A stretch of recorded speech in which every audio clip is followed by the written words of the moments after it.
യേശു കർത്താവിൻ്റെ അടുക്കൽ കുറെ ആൾക്കാർ ഒരു പക്ഷപാതക്കാരനെ കൊണ്ടുവന്നു. യേശു കർത്താവ് ദയുള്ളവനാണ്, കരുണുള്ളവനാണ്.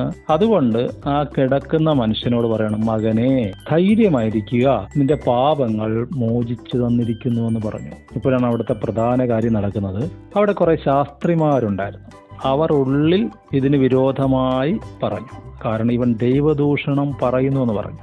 യേശു അവരുടെ നിരൂപണം ഗ്രഹിച്ചിട്ട് പറയാണ്, നിങ്ങൾ ഹൃദയത്തിൽ ദോഷം നിരൂപിക്കുന്നത് പുറമേ മനുഷ്യർ പറയണമെന്നില്ല, പക്ഷെ അവരുടെ ഉള്ളിൽ സംസാരിച്ചുകൊണ്ടിരിക്കുകയാണ്. ശാസ്ത്രിമാരുടെ കാര്യം വിടുക, മറ്റുള്ളവരെക്കുറിച്ച്, ദൈവത്തെക്കുറിച്ച്, ദൈവവചനം കേൾക്കുമ്പോൾ പോലും നിങ്ങളുടെ അകത്തൊരു വിരോധ ശബ്ദം വരുന്നുണ്ടോ? ഉണ്ടെങ്കിൽ അത് ദോഷമാണ്. അത് നിങ്ങളിൽ നിന്നല്ല, പഴയ മനുഷ്യനിൽ നിന്നാണ്.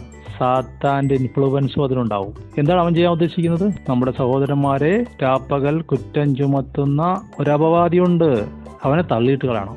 ഈ ശബ്ദത്തെ നിങ്ങൾ അടക്കണം. എങ്ങനെ സാധിക്കും? വചനത്താൽ മാത്രം സാധിക്കും. കൂടുതലായി വചനം കേൾക്കുക, ധ്യാനിക്കുക. Personal prayer and Bible reading വളരെ ഇമ്പോർട്ടൻ്റ്. നിങ്ങൾ അതിനായി സമയം കണ്ടെത്തുക. ദൈവം വചനധ്യാനത്തിൽ നിന്ന് നിങ്ങൾക്ക് ചില വെളിപ്പാടുകൾ തരും. സ്പോക്കൺ വേർഡ് ഓഫ് ഗാഡ് അത് ഈ ശബ്ദത്തെ അമർത്തും. വരണ്ട നിലത്തിലെ ഉഷ്ണത്തെ പോലെ യഹോവയുടെ ശബ്ദം അന്യന്മാരുടെ ആരവത്തെ അടക്കും. നിങ്ങൾ ജയിക്കും.